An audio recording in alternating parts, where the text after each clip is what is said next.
Hello at welcome back dito sa ating channel.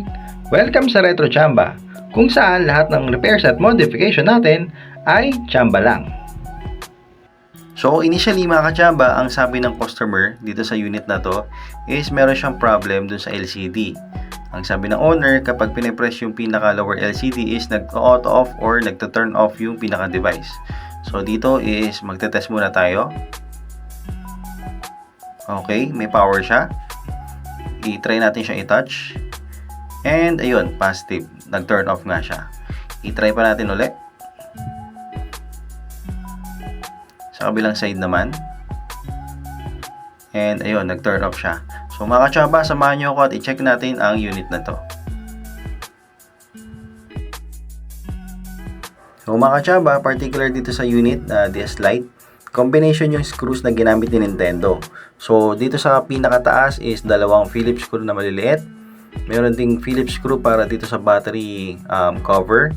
And sa loob mismo ng battery compartment, meron tayong makikitang maliit na Phillips screw din. Ngayon, yung mga remaining na screw is maliliit na siya na tri-wing screw. So gagamit tayo ng ibang bit para dyan.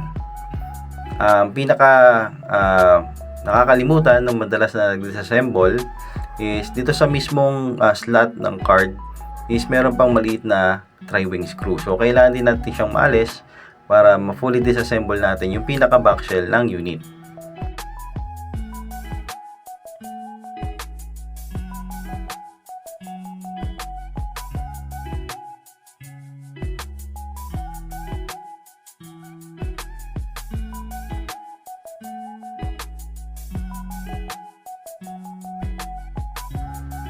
Mga kachamba, after nating matanggal yung mga screws para dito sa back shell ng unit, is gamit lang ako dito ng cutter para ma-separate yung pinaka back shell ng unit and magkaroon tayo ng access sa pinaka board. So dito is ingatan nyo lang mga kachamba na masugatan kayo and ma-damage natin yung pinaka board.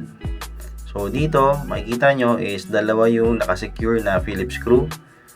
Kailangan natin siyang tanggalin.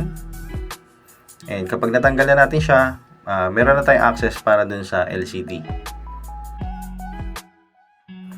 Mga kachamba, ang napansin ko sa unit na to is pag angat natin ng pinaka board is hindi nakadikit yung pinaka touch digitizer. So indication siya na possible na palitan na to and hindi siya properly na idikit. Kaya i-check din natin yan. Ang next step naman is tatanggalin natin yung pinaka flex dito sa slot. Iangat lang natin yung lock. Iingatan nyo rin mga kachamba dahil dito sa touch digitizer is meron siyang napakanipis na flex. So iangat lang natin yung pinaka-lock din and aalisin natin siya.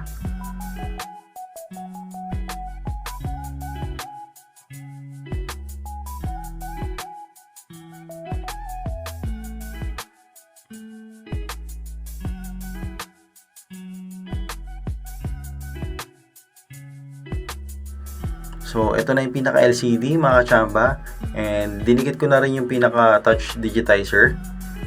Ang napansin ko sa unit is wala siyang insulation sa pinaka likod or backplating ng LCD. So, ang solution na gagawin natin is lalagyan natin ng Kapton tape yung pinaka sides dito sa LCD. Sa mga magtatanong, itong Kapton tape is available din sa Orange app online. Pwede kayong mag-order and sobrang mura lang nito mga kachamba.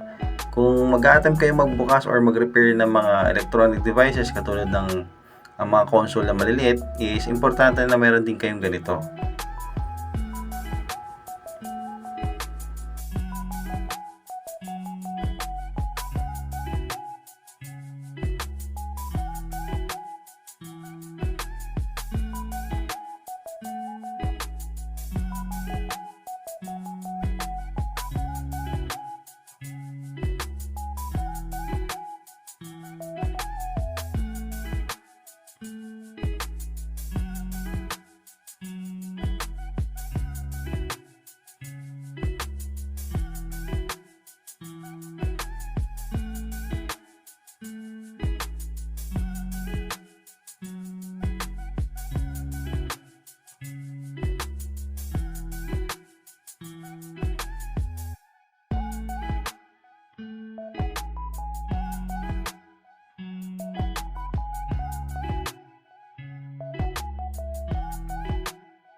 So mga kachamba, bakit natin nilalagyan ng Kapton tape yung pinakalikod or backplate ng LCD is because ito yung nagkakos ng short kung bakit nagkakaroon ng auto off kapag pinipindot or pinipress yung pinaka lower LCD.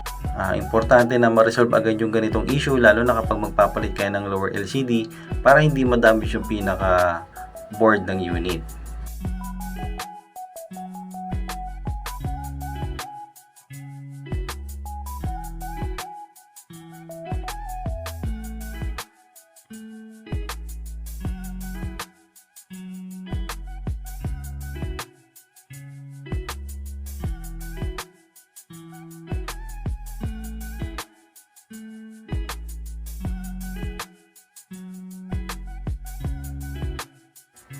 Mga kachamba, after natin malagyan yung mga sides ng LCD is lalagyan pa natin siya ng rubber insulation. So ito is galing din sa spare na LCD ng Game Boy. So yung mga ganun is wag nyo muna itatapon mga kachamba dahil mapapakinabangan nyo pa siya. So eto na tayo, i-assemble na muna natin siya. Bali mga kachamba, reverse na lang ito nung ginawa nating disassembly. Insert lang natin yung pinaka-flex dito sa slot. And isusunod naman natin yung flex para dito sa touch digitizer.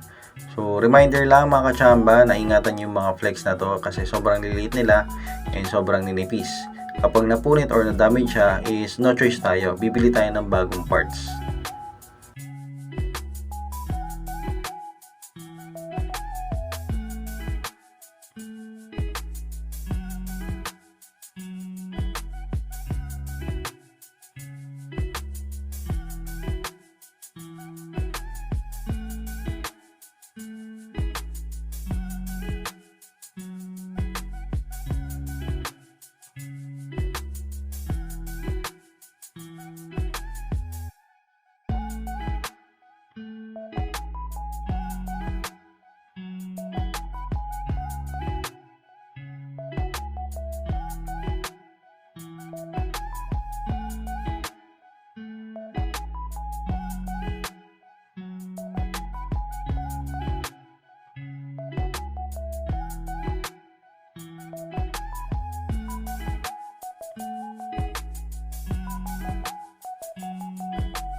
Ang kachamba, after natin ma-secure yung dalawang screws dito sa board is i-check lang natin yung mga connection. Dapat properly is naka-insert na siya before tayo mag-turn on or mag-initial test.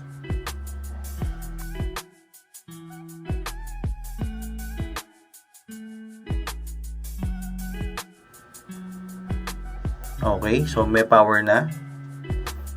Dito itinetest ko yung mga sides and tinatap ko siya ng madiin. Successful yung naging repair natin mga kachamba.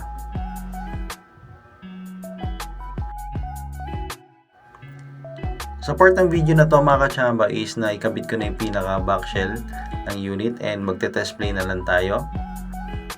Salamat nga pala sa mga nagsasubscribe dito sa channel natin. Salamat din sa mga nagko-comment and nagla-like. Kung nakarating ka sa portion ng video na to and meron kang natutunan and nagustuhan mo ang content natin, sana consider subscribing mga kachamba. Malaking tulong to para sa channel natin.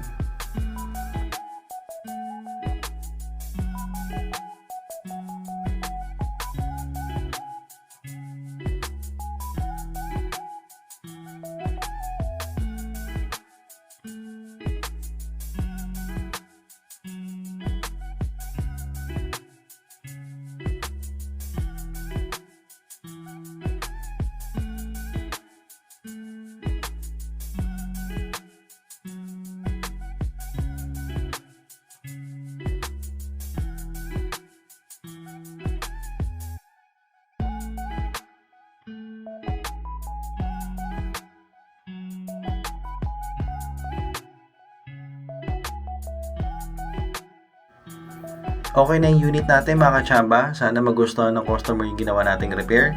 And sana nagustuhan nyo rin tong video na to. Hanggang sa muli. Bye!